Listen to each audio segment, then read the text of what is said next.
On slowing down Giannis Antetokounmpo coming off a 41-point game on Sunday. And Giannis just 3 of 8 in the first half. Only one shot attempt in the second quarter. Yeah, they did a good job, and I'm wondering if that's the blueprint going into the second half of the season that we might see.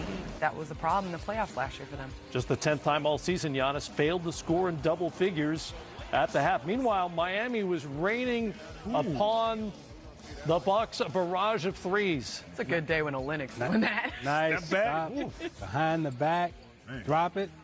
Jay Crowder pitching in. He was huge all night.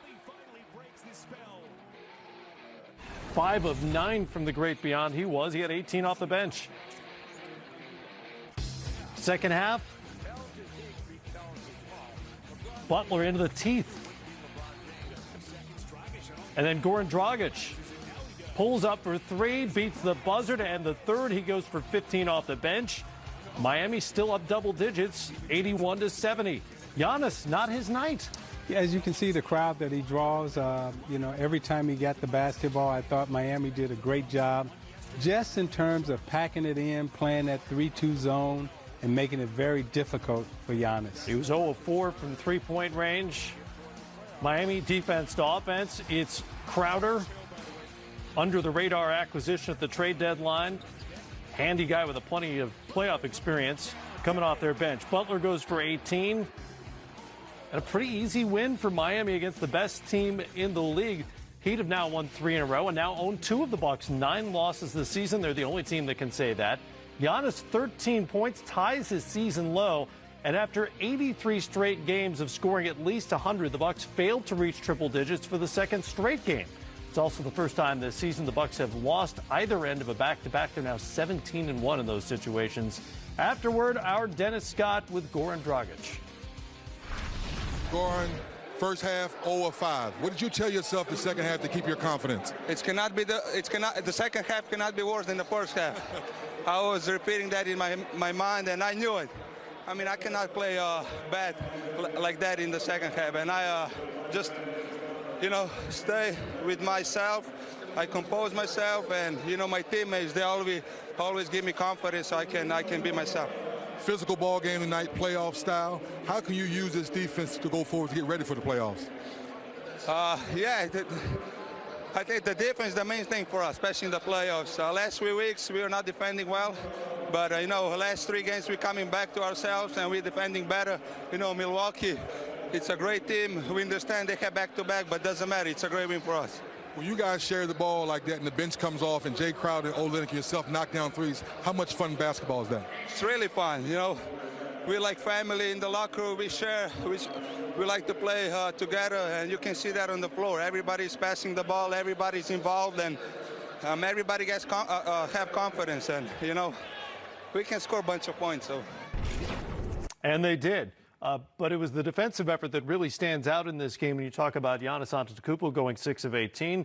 Their other all-star, Chris Middleton, was just 4 of 16. And Zeke, I know this was the second night of a back-to-back, but the Bucks have been able to overcome those sorts of scheduling quirks all season long. What did Miami do in this one? Well, Miami was able to sustain their defensive effort, and not only their defensive effort, but also their defensive game plan in terms of packing it in, stand tight in that zone, making it very difficult for Giannis to have driving lanes, penetration lanes, making him a perimeter shooter, staying out on the perimeter and challenging his shots.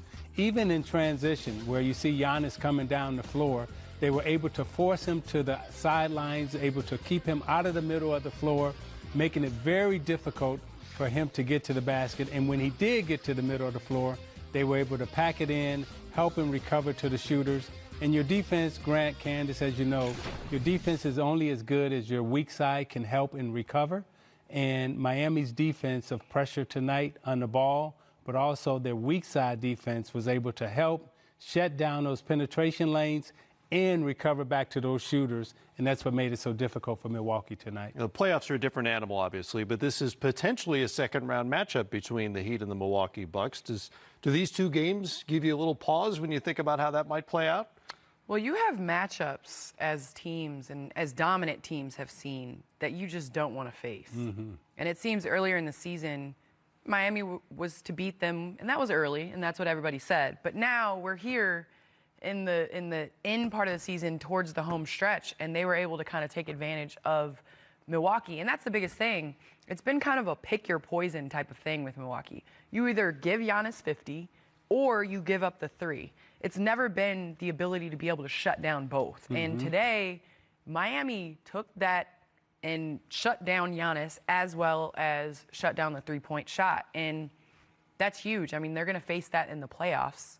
And I don't think this is a time to panic because they still, are on pace to win 70 games. 52-9 is pretty good. They're still on pace to win 70 games, and they're 17-1 in back-to-backs. But it is a time to kind of make adjustments because teams are starting to play them this way.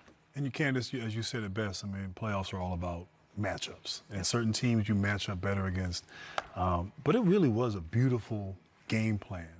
And then for them to go out and execute, as you said, packing at the paint, but then able to get out and close out the shooters, limiting them to 20% from the three-point line, and then keeping Giannis off the free throw line. Yeah. That's huge. He's a guy, because he's constantly attacking, getting into the paint, he only had 2 free throw attempts tonight. So, as you said it best, they were able to really, take away both of their strong points. And they only were a +1 on fast break points, Milwaukee tonight. Milwaukee, the #1 fast break team. So you keep Giannis out the paint, you limit their fast breaks, and you contest their shooters and run them off threes.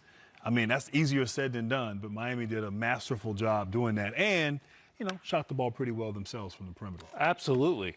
They were great from three-point range all night.